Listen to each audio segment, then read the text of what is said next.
Tulia, con nosotros, consultora del Grupo Plus Comunicación Estratégica y profesora de la Universidad Monte Ávila. Te entrevistó Víctor, lo montaste en el link de la bio de tu cuenta, nos pareció súper interesante, porque aquí todo el que se sienta, Tulia, es para decir que bueno, cómo se puede hacer.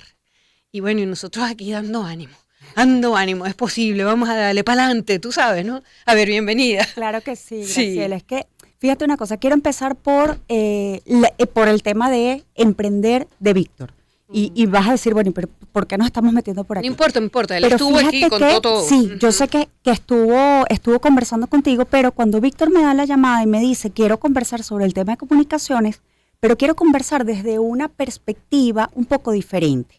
El entorno está complicado, como todos sabemos, pero no quiero hablar de eso, quiero hablar de cómo lo podemos hacer mejor, o sea, y de cómo sacarle provecho. Llevar implícito una solución, pues, o algo así. Ajá. Correcto. Entonces, aquí el tema es propositivo y a mí me encantó que la visión que él tuviese para aproximarse al asunto era cómo vamos a proponer y cómo vamos a ayudar a los demás. De ahí parte todo, ¿no? Y él hace la pregunta que motiva la entrevista y es, bueno, si hay una caída en las ventas, si hay salarios bajos, entonces, ¿qué rol tiene la comunicación? Y básicamente le dije, bueno, vamos a hablar desde las bases.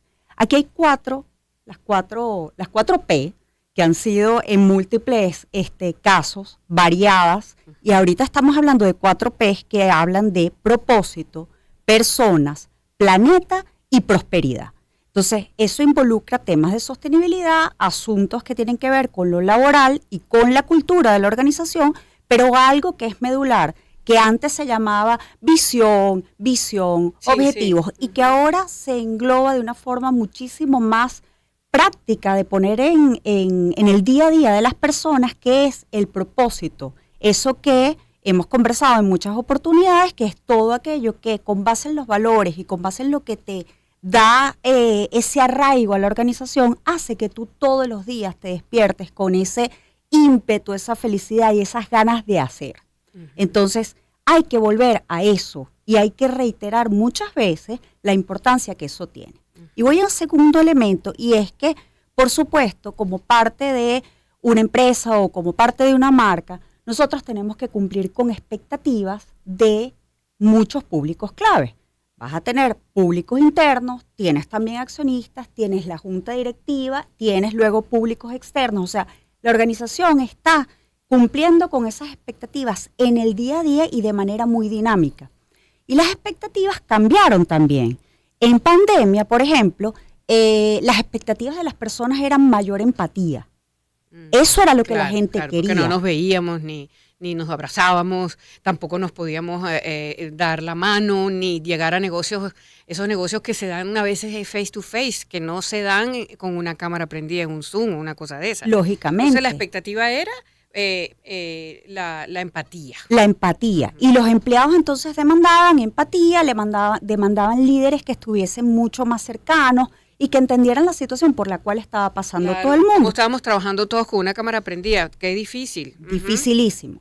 Felizmente estamos en una situación distinta, pero ahora estamos en un contexto que sigue siendo un contexto de altísima incertidumbre, de grandes restricciones económicas y además con temas geopolíticos en el mundo entero. No estamos hablando únicamente de Venezuela.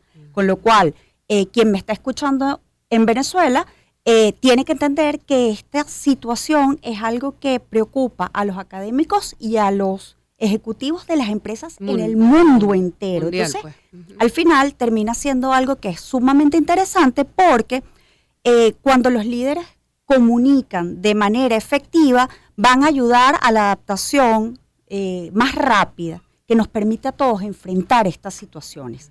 Y hay 3 grandes elementos que son los que yo le proponía a Víctor como importantes, y es que ahora se valora, antes decíamos que la empatía, pero ahora también se valora el liderazgo ético.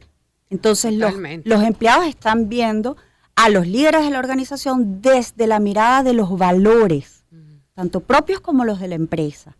Y entonces imagínate tú qué importante que nosotros ahorita estemos hablando nuevamente del arraigo en valores y de volver otra vez a eso que nos hace relacionarnos con los demás desde lo positivo, desde lo humano, desde lo bueno y del buen actuar y del bien Bueno, hacer. se habla de mercadeo social, por ejemplo.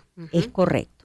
El segundo elemento importante es valoran de los ejecutivos y de los líderes el buen juicio en lo financiero. ¿Por qué? Porque estamos en recesión y entonces, claro, yo quiero que la junta directiva de mi empresa esté, pensando en planes que puedan rentabilizar, que puedan de alguna manera garantizar la sostenibilidad del negocio y que de alguna forma pueda sentir yo también que soy parte de eso, No, y del bienestar. Y que puedes tener cómo ganarte la vida, pues porque si ese negocio es sostenible, tú estás allí. Lógicamente, esa viene entonces con la tercera, que la tercera es esa capacidad que deben tener los líderes en la actualidad de asegurar el bienestar de sus empleados. Ciertamente. Eso les va a permitir retener, eso les va a permitir desarrollar talento. Y ahí, si entro en el ámbito venezolano, nosotros cada vez más necesitamos más formación y gente que haga carrera en las organizaciones. Pero eso es lo más difícil, Tulia. Es sumamente complicado. Sobre todo con la gente joven, no quieren hacer carrera, o sea, no quieren quedarse. Nosotras, bueno, tú no tienes mi edad, yo soy más vieja, pero a ver, uno aguantaba lo que fuese por estar en el Nacional, por ejemplo. Yo que fue mi primer trabajo fue ahí. No importa si no comía, si no nada, yo estaba ahí. Yo quería hacer carrera allí. Y lo mismo en Radio Caracas, ¿no? Por ejemplo, por ponerme ahí mi ejemplo, para no hablar de los que están aquí en el estudio, que son unos chamos, ¿no? Entonces tú dices, óyeme, eso ahora, ¿cómo hacemos para rescatar un poquito eso, ese rescate de que eso tenía un valor? Mira, ¿cómo los hacemos? chamos, yo siento que los chamos se mueven con base en propósito, en las cosas que verdaderamente importan y en lo que a ellos les apasiona. Si la organización en la que están puede brindarles un poco de eso, los chamos se conectan y dan lo mejor de sí. Lo ve uno, por ejemplo, en la universidad, cuando Pero tú eres hay... profesora de la Monte Ávila, así que puedes de hablar con base. repente hay una cátedra con la que los chamos conectan y nosotros de repente decimos, bueno, ¿qué está pasando en esta cátedra en particular vamos a que ellos examinar están esto. conectando? O hay empresas en donde tú, dices, esa empresa está en el contexto venezolano igualito que todos nosotros, pero ahí tú sientes que la gente está como feliz, como contenta. ¿Qué está pasando ahí? Y te puedo asegurar, Graciela, que no es un tema meramente de salario. Es un asunto de vivir con ese corazón y de poder de alguna manera sentirse identificado con lo que están haciendo. La generación joven, si no se siente identificado, va a abandonar el trabajo a los 3 meses. O sea, van a pasar ese tal periodo de prueba y no se conectan pero con nada. Y si no, hay también temas como entran en depresión, tienen cambios. O se quieren ir. Entonces, hay un asunto ahí que es súper importante también, y es que debe haber ese equilibrio entre las personas y su necesidad y el beneficio empresarial. Ambas cosas tienen que convivir de una manera sana. Y eso es un valor, esos son valores que tiene que tener el liderazgo, que pueda comprender y ver eso. Absolutamente. Y además saberlo comunicar de manera tal que pueda imprimirle ese entusiasmo, esa fortaleza, como para que la gente diga, yo sí quiero estar ahí, quiero movilizarme junto a ti. Y eso también es otro elemento importante porque los líderes se forman para comunicar. Ahora, ¿dónde estamos parados, Tulia? Para concluir. Mira, estamos parados en una situación en la cual hay que cuidar muchísimo lo que está pasando internamente en las empresas. Yo creo que necesitamos más formación comunicacional a niveles de gerencia media.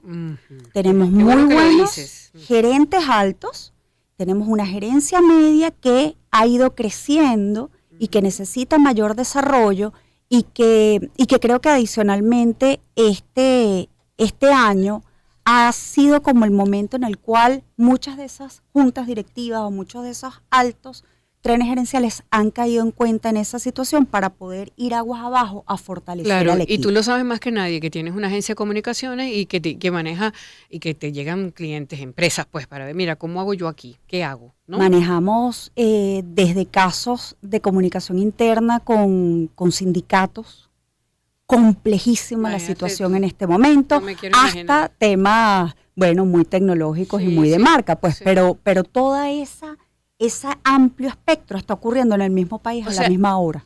la importancia de comunicar en estos tiempos, como decía justamente, de tensión por la caída de las ventas y los bajos salarios y de estos tiempos que estamos viviendo, es brutal. Es decir, señores, ya saben, hay que comunicar bien, hay que buscar a la gente que sabe para que lo asesore, como Tulia, por ejemplo. Quiero cerrar solamente con una frase, si Ujú. ya estamos en momento de Sí, cierre, sí, ya. y es decirle a la audiencia que una fuerza laboral saludable conduce a un negocio más resistente. Y eso es lo que necesitamos en Venezuela, seguir fortaleciendo el tejido empresarial. Buenísimo, Tulia, como siempre, ya saben, miren, busquen a Tulia Monsalve, para que lean bien este post que ella ha escrito, bueno, por supuesto, entrevistada por Víctor Salmerón de Gerentesis. Y bueno, me encanta también que los periodistas están tomando como ese camino, porque antes era como que ser periodista era nada más una cosa, pues hacer denuncias y no sé qué. Estos temas son brutales, interesantes y necesarios. A mí me encantan. En Gerentesis van a encontrar una cantidad de trabajos Sí. interesantísimos que está desarrollando Víctor con esa habilidad que él tiene de Sí, ir señora. más allá y de ver fuentes interesantes. Es @gerentesis, ya saben. Nos vamos a la pausa. Era Tulia Monsalve, consultora del Grupo Plus Comunicación Estratégica.